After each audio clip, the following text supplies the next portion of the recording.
Bonjour à tous et j'espère que vous allez bien. Alors, cette vidéo, c'est pour répondre à certains de mes abonnés qui ont eu des problèmes, soit à l'ambassade, soit à l'aéroport des États-Unis, dans l'un des aéroports des États-Unis. Alors, ces abonnés ont eu des problèmes à cause du simple fait que elles possédaient déjà des visas américains, des visas visiteurs.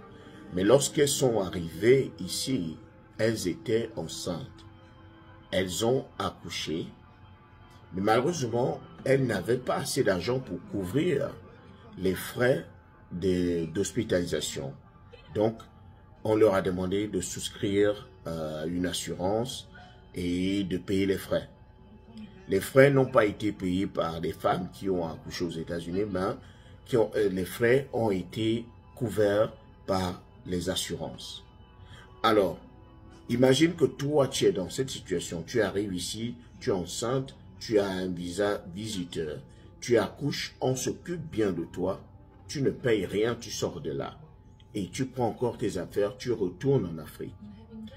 Lorsque tu auras envie de revenir, on va te bloquer à l'aéroport parce que lorsque tu es allé accoucher, tu n'as pas sorti l'argent de ta poche. Tu n'as pas payé les frais.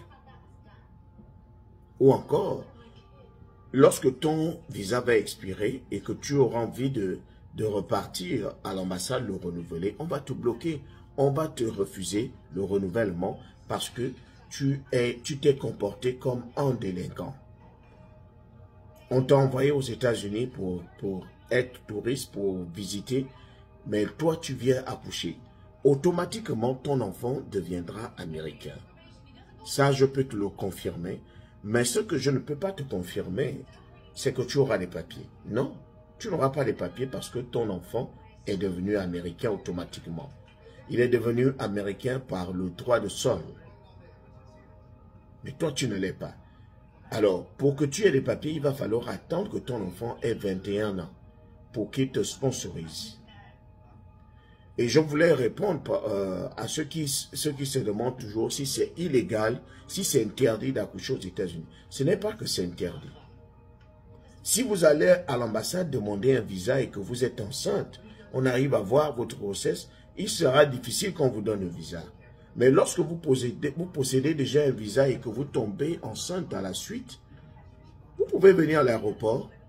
On va forcément vous demander si vous comptez accoucher aux États-Unis. Ils ne vont pas vous l'interdire. Sauf qu'ils connaissent les conséquences qui tournent autour de l'accouchement des touristes aux États-Unis. Est-ce que vous-même, vous avez payé les frais? Si vous ne les avez pas payés, ça veut dire que vous avez enfreint une loi américaine et vous êtes considéré comme un délinquant. Donc, lorsque vous allez revenir, vous repartez dans votre pays, lorsque vous allez revenir, on va vous bloquer à l'aéroport. Et si votre visa n'est plus à jour, ou bien le passeport, lorsque vous irez à l'agence pour qu'on vous octroie un visa, on va le refuser lorsque vous irez à l'ambassade. Parce qu'ils vont voir dans le système que vous avez bénéficié des avantages des Américains. On vous a fait accoucher gratuitement, mais vous n'avez pas payé les frais et vous avez voyagé. Pour cela, ils vont vous punir avec un bon refus. Donc, faites très attention, vous qui êtes enceinte.